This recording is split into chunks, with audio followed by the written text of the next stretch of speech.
দুর্যোগপূর্ণ আবহাওয়ার কারণে লন্ডভন্ড ট্রেনের শিডিউল। রেল লাইন ডুবে থাকায় বন্ধ ঘোষণা করা হয়েছে চট্টগ্রাম কক্সবাজার রুটে ট্রেন চলাচল। দুদিনে 4টি ট্রেনের যাত্রা আকস্মিক বাতিল করায় ভোগান্তিতে পড়েন শত শত যাত্রী। তাদের টিকিটের অর্থ ফেরত দেওয়া হবে বলে জানিয়েছে পূর্বাঞ্চল রেল কর্তৃপক্ষ। সিলন টি রপ্তানিতে শীর্ষে। দুদিন ধরে এভাবেই 1.5 ফুট পানির নিচে তলিয়ে আছে চট্টগ্রাম কক্সবাজার রুটের রেল লাইন। ফলে একে একে বাতিল করা হয় এই রুটের 4টি ট্রেনের শিডিউল। ঢাকা থেকে ছেড়ে আসা এসব ট্রেন চট্টগ্রাম পৌঁছার পর যাত্রা বাতিল করা হয়। ফলে কক্সবাজার যেতে পারেনি আর। ভোগান্তিতে পড়ে ক্ষোভ প্রকাশ করেন এসব ট্রেনের যাত্রীরা। চট্টগ্রাম আসার পরে আর ট্রেনটা যাচ্ছে না, এখন আমাদের ম্যানেজ করে কক্সবাজার পর্যন্ত যেতে হবে। বললে আমাদের জন্য আরও সুবিধা হতো, আমরা পরের স্টেপ নিতাম, যে কোনো একটা স্টেপ নিতাম, নাহলে গাড়িতে আসতাম। বৃষ্টি পড়তেছে, সবাই বৃষ্টিতে ভিজে ভিজে এখন ট্রান্সপোর্ট খুঁজতেছে যে কিভাবে কি করবে না করবে, তো এটা একটা ভোগান্তি না সবার জন্য।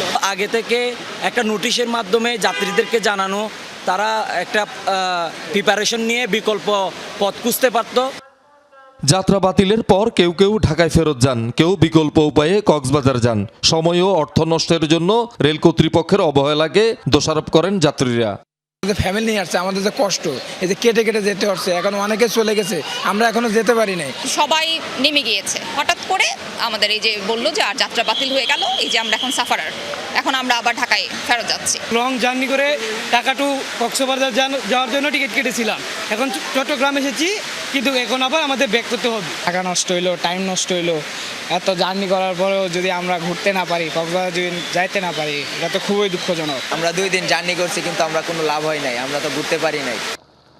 সকালে নগরীর শমশেরপাড়া এলাকায় গিয়ে পানিতে ডুবে থাকা রেললাইন পরিদর্শন করেন রেল প্রতিমন্ত্রী হাবিবুর রশিদ। দুর্যোগপূর্ণ আবহাওয়ার কারণে ট্রেন চলাচল সাময়িক বন্ধের কথা জানান তিনি।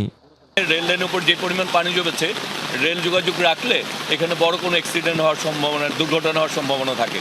সেই জায়গা থেকে আমরা দুর্ঘটনা থেকে রেহাই পাওয়ার জন্য আপাতত আমরা এই বিরূপ আবহাওয়াকালীন সময়ে আমরা চট্টগ্রাম কক্সবাজার রেল যোগাযোগটা বন্ধ রাখি।